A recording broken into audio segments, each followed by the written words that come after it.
understand the earth, from the earth's joy to the ocean's calm. You're going to understand two of these divine names from this 10 names. Handsome, again, cannot be rudimentarily taken all the time. Handsome, not because of some kind of defined beauty, because of the auspiciousness or all the divine characteristics, because he is lying in this snake bed, and he is in the water.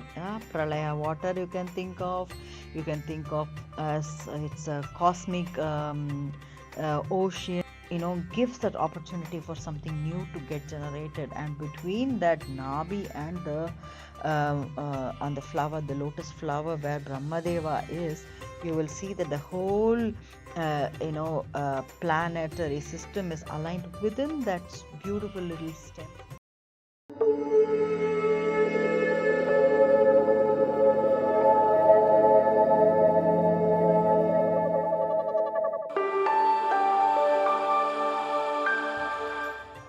Om Namah Shivaya, Om Namo Narayanaya, Jai Shri Ram. Welcome back to the Clay Studios oil painting vlog number 60 of Sri Vishnu Sahasranamavali.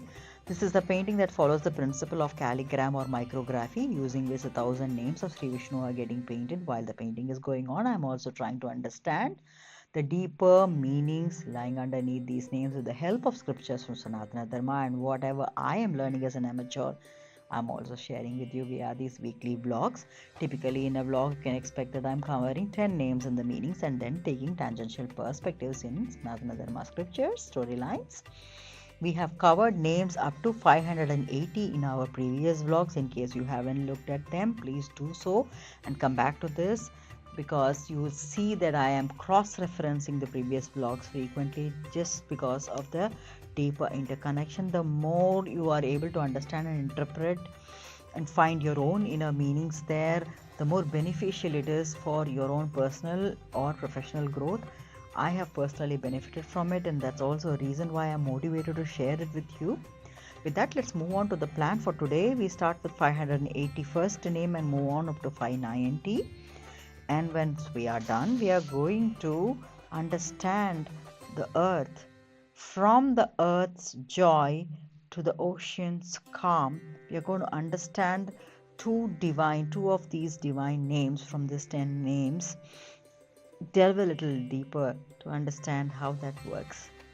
Without much ado, let's get on to today's names and the meanings. We start with the 581st name. Om Shamaya Namaḥ refers to tranquility. Another interpretation being one who has ordained the pacification of mind as most important discipline for sannyasis. Shamaya. Shama also could, refer to being able to let go, or being able to, give up the, certain things, material or immaterial, not clutching onto something, could also be that. So here, in this context, the pacification of mind in a way points to that we are ready to let go, ready to just move on to the next realm. And that's one of the most important discipline that is expected out of ascetics. That is the practice also.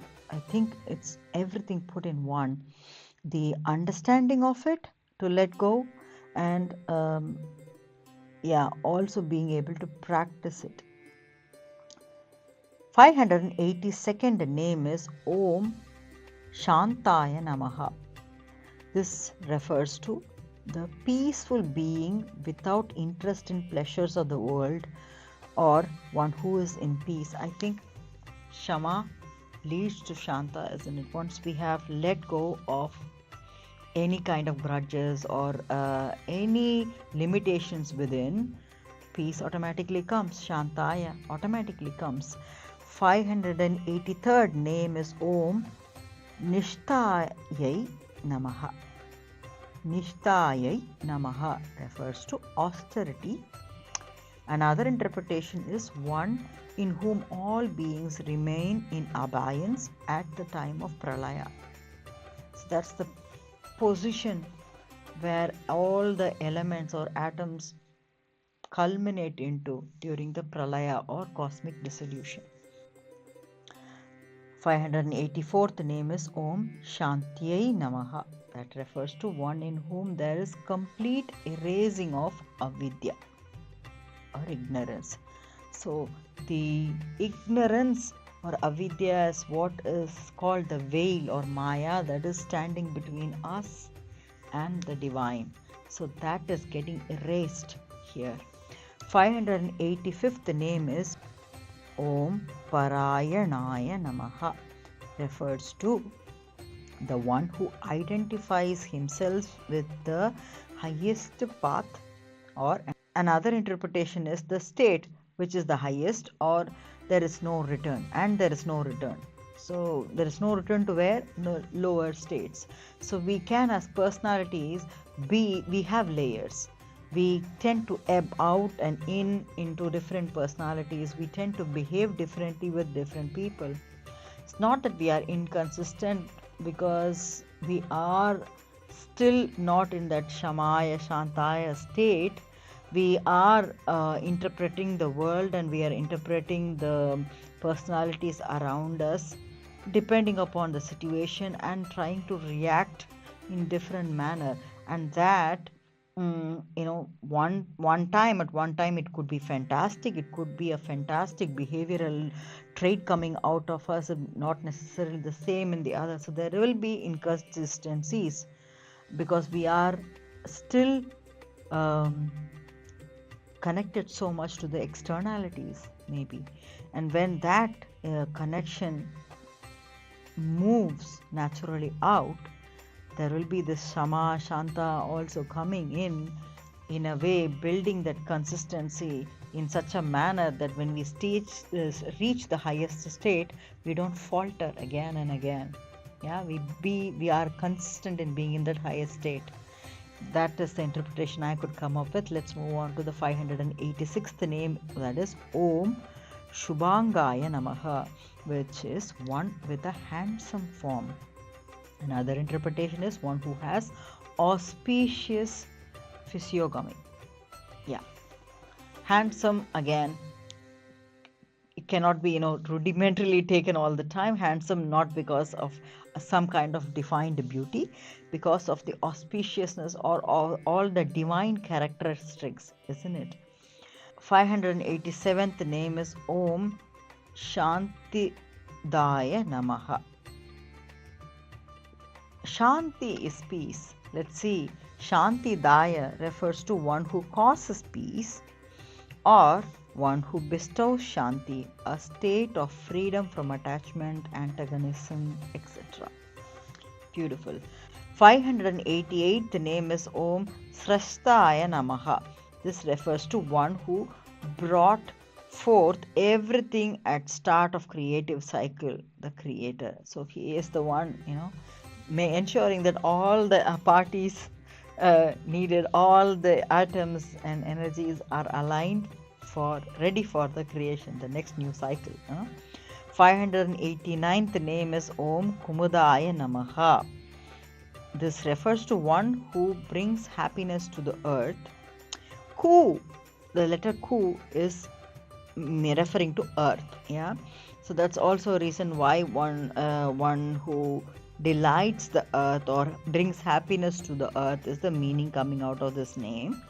590th name is KUVALEŠAYާYA Namaḥ, is the other name that we will also look into in a short while from now.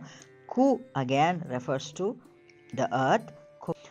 Kuvala means water, or that which surrounds is water. So that which surrounds the earth is water. So Kuvala is water. One who lies in the water is KUVALEŠAYA. So that's also the meaning here. These are sounding literal, but I think we have to delve a little deeper into these names. So with that, we bring ourselves to the end of this 10 names and the meanings, but we will delve deeper into Kumudāya and KUVALEŠAYāYA Namaḥ. So these two names, like I mentioned, it's from the earth's joy to the ocean's realms. There is so much interpreted within the name. Let's look at the first name, Kumudāya. So Ku means earth, Muda is the joy or happiness. So literally one who delights the earth. Yeah. So this is a salutations. Kumudāya Namaḥ literally is a salutations that we give to the one who brings joy to the earth. What is the joy he is bringing? Let's try to understand that. In the commentary by Adi Sankaracharya of on the Vishnu Sahasranama, when this name comes, he praises Vishnu as the one whose presence and actions bring bliss to all the beings in the earth, not just the earth. He is also the interpretation coming from Bhagavata Purana, where it is described that the supreme truth, the ultimate bringer of peace and harmony into the earth will be the Lord himself. How is that happening? And this is also something I think we have touched upon this Bhagavad Gita, Canto 4, verse 8, if I remember correctly, where, Paritranaya sadhunam vinashaya cha dushkritam. So this is where he says whenever Dharma declines and there is a suffering increasing, I will manifest. Yeah, Lord Vishnu says that he will descend. Yeah, he will descend and manifest in a form to restore joy and balance in the earth. So that is the essence of Kumudāya. So if you look at each of the incarnations, I think we have looked at different incarnations in the previous vlogs. So far, we have looked at Narasimha, Varaha, Vamana Avatara, Rama, Krishna. Everything is a manifestation happening whenever there is something irregular, some kind of adharma happening that needs a full stop, an ending. But does it stop with that? Does he stop with that? He doesn't just destroy somebody and go. There is a lot of learning starting from that. There's a new journey he creates by awakening, creating that satya, prema, the truth, manifesting in the form of truth, restoring the love and affection, restoring the happiness in the world. He ensures the restoration, and hence Kumudāya. KUVALEŠAYāYA Namaḥ. Let's look at that name also. Kuvala, yes, we have, I think that is looks like a practical name, because he is lying in this snake bed and he is in the water. Pralaya water you can think of as it's a cosmic ocean. Any imagination that you might have fits okay here. He fits perfectly here. So that said, what else is there? He's lying down calm and quiet, or to rest. What is that? So the name literally means that.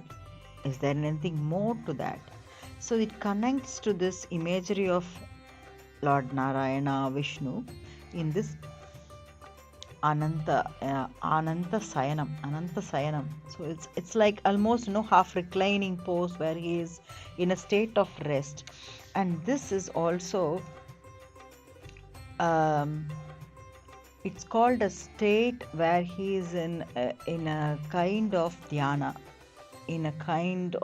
so it's not a sleep. He's not fully asleep. He is awake, but he is in a cosmic sleep.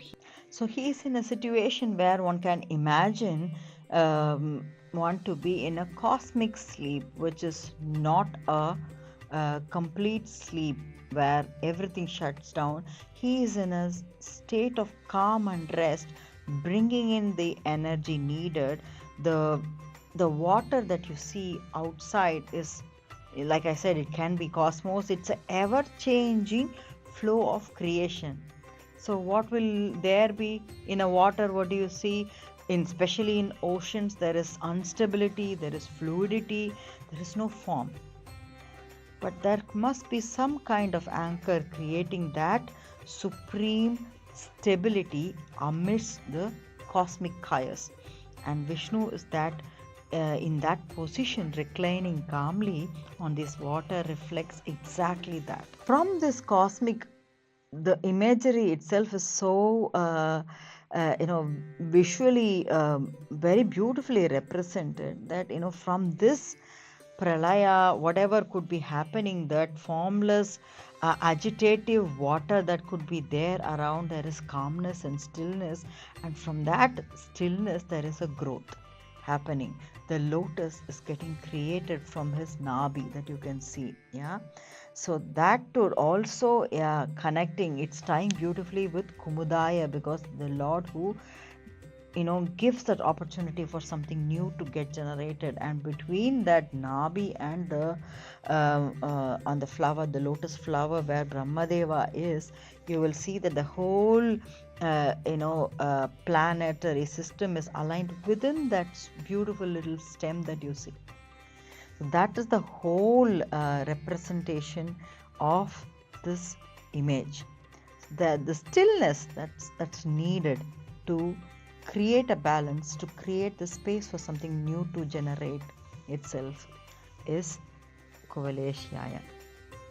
So whenever you chant or remember these names, Kumudāya, KUVALEŠAYāYA, whatever you are doing, you are actually invoking the Supreme Being who brings that joy to our earth and lies serenely in this cosmic ocean, upholding all life with unwavering peace.